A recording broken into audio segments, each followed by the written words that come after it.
et du bois de Chittim, Exode 25:5. Le bois de Chittim était partout dans le tabernacle, l'arche dans le lieu très saint, l'autel, l'encens et les tables des pains de proposition dans le lieu saint, les planches et les colonnes du sanctuaire, les colonnes de la cour extérieure et le grand autel, tout était en bois de Chittim.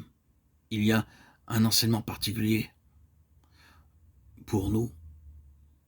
Le bois de Chittim tire son origine d'un arbre de la famille de l'acacia. C'est le bois le plus commun qui peut être trouvé dans toutes les parties du monde. Que vous alliez au nord, au sud des Indes ou dans n'importe quelle partie chaude du monde, vous trouverez en abondance du bois d'acacia et du bois de Chittim.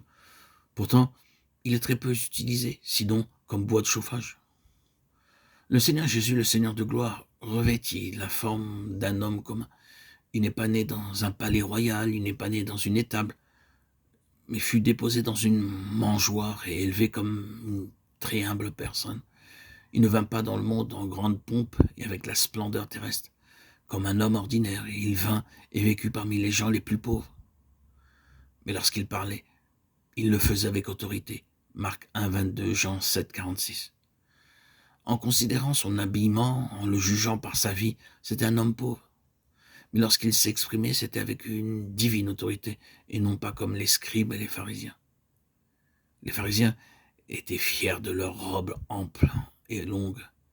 Mais le Seigneur Jésus-Christ ne vint pas pour se montrer extérieurement, il vint comme le bois de Chittim, le bois de Chittim ordinaire, commun, de telle manière qu'un homme, quel que soit son pays ou son éducation, puisse dire « Il est mon Seigneur, mon Sauveur, mon ami ». Il ne vint pas avec une splendeur extérieure, mais néanmoins, il nous apporta la puissance, l'autorité et la gloire de Dieu. Le bois de Chittim nous parle de la manière dont le Dieu Tout-Puissant, le Dieu vivant, se fit homme pour nous. Philippiens 2, 5, 9.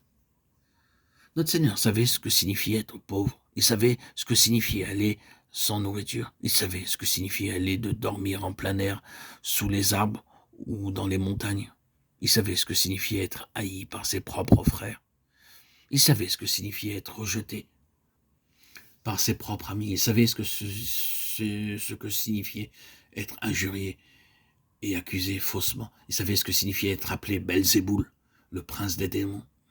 Il savait parce qu'il a dû être rendu semblable en toutes choses à ses frères, afin d'affronter pour eux la tentation, l'épreuve. C'est pourquoi nous pouvons lui dire tous nos chagrins, car du fait qu'il a souffert lui-même et qu'il a été tenté, il peut secourir ceux qui sont tentés. Hébreux 2, 17, 18. Vous pouvez vous demander pourquoi Dieu a permis de telles épreuves dans votre vie. Pourquoi ces choses interviennent alors que vous ne vous attendez pas. Du fait qu'il a souffert lui-même et qu'il a été tenté, il peut secourir ceux qui sont tentés. Hébreux 2, 18. En lisant ces mots et en les répétant, sachez qu'il est capable de vous secourir et de vous aider.